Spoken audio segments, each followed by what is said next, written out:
Hello yes, నేనైతే మరో సరికొత్త రెసిపీతో మీ ముందుకైతే వచ్చేసాను. అదేంటంటే పాలకూర పొడి పప్పు అనమాట.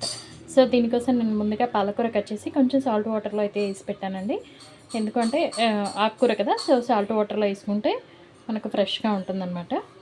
సో అలాగే వెల్లుల్లి రెబ్బలు అయితే తీసుకొని కట్ చేసి పెట్టుకున్నాను.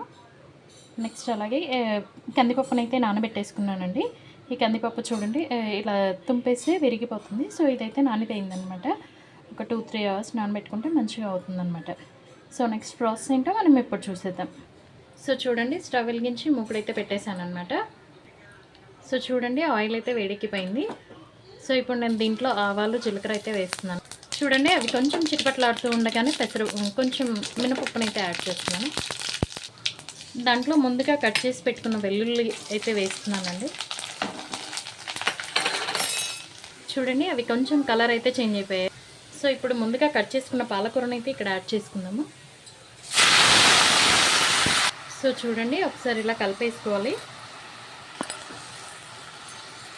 ఇలా కలుపుకున్నాక ముందుగా నానబెట్టుకున్న పప్పు ఉంది కదా, అది కూడా ఇక్కడ యాడ్ చేసేద్దాం.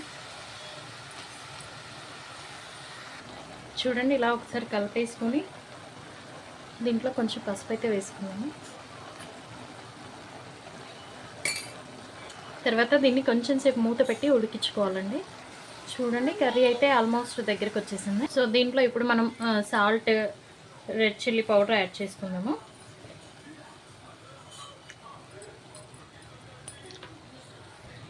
సో చూడండి, చిల్లీ పౌడర్ వేసేసాం కదా, మనం ఇప్పుడు కొంచెం సాల్ట్, కొంచెం కాదు సరిపడా సాల్ట్ అయితే వేసేద్దామండి. చూడండి, ఇవన్నీ వేసుకున్నాక ఒకసారి అయితే కలిపేసుకోవాలి. చూడండి, కర్రీ అయితే దగ్గర పడిపోయింది. సో ఇప్పుడు మనం స్టవ్ ఆఫ్ చేసుకోవచ్చు. తర్వాత దీన్ని సర్వ్ చేసుకుందాము.